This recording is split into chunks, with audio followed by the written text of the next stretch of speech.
Party అధినేత నారా చంద్రబాబు నాయుడు ప్రకటించిన నూతన కమిటీల కూర్పు రాజకీయాల్లో టీడీపీ ప్రత్యేకతను మరోసారి చూపించింది. కేవలం పదవుల పంపిణీగానే కాకుండా పార్టీ మూలాలను బలోపేతం చేసే దిశగా సాగిన ఈ కసరత్తులో క్యాడరే పార్టీకి సుప్రీం అని సందేశాన్ని చంద్రబాబు గట్టిగా పంపారు.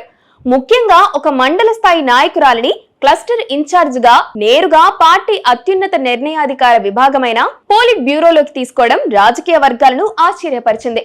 కష్టపడే కార్యకర్తలకు టీడీపీలో ఆకాశమే హద్దు అని నిరూపించింది. నూతన కమిటీల కూర్పులో చంద్రబాబు నాయుడు జనాభా దమాషా పద్ధతిని పక్కాగా అమలు చేశారు.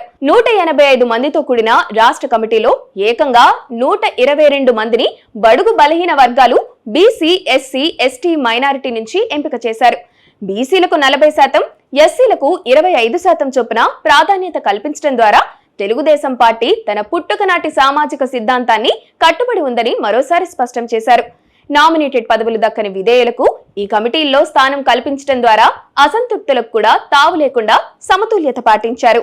రాబోయే నియోజకవర్గాల పునర్విభజన, మహిళా రిజర్వేషన్ల బిల్లును దృష్టిలో ఉంచుకొని చంద్రబాబు నాయుడు మహిళలకు పెద్దపీట వేశారు. రాష్ట్ర కమిటీలో 50 మంది మహిళలకు చోటు కల్పించడమే కాకుండా పోలిట్ బ్యూరో, జాతీయ కమిటీల్లోనూ వారికి సముచిత స్థానం కల్పించారు. గణపతి నగరం మండల పార్టీ అధ్యక్షురాలు గంట్యాడ శ్రీదేవి వంటి సామాన్య కార్యకర్తను పోలిట్ బ్యూరో సభ్యురాలుగా నియమించడం మహిళా లోకానికి టీడీపీ ఇస్తున్న గౌరవానికి నిదర్శనం. ఇది క్షేత్రస్థాయిలో మహిళా నాయకత్వం ఎదగడానికి గొప్ప ప్రేరణగా నిలుస్తోంది. పార్టీ వర్కింగ్ ప్రెసిడెంట్ గా నారా లోకేష్ బాధ్యతలు చేపట్టడం, పల్లా శ్రీనివాస్ రాష్ట్ర అధ్యక్షుడిగా పగ్గాలు అందుకోవడం ద్వారా పార్టీలో యువ నాయకత్వానికి మార్గం సుగమమైంది. 2029 ఎన్నికల లక్ష్యంగా పార్టీని టీడీపీ 3.0 వర్షన్లోకి తీసుకెళ్లేలా యువతకు, కొత్త ముఖాలకు కమిటీల్లో ప్రాధాన్యతనిచ్చారు.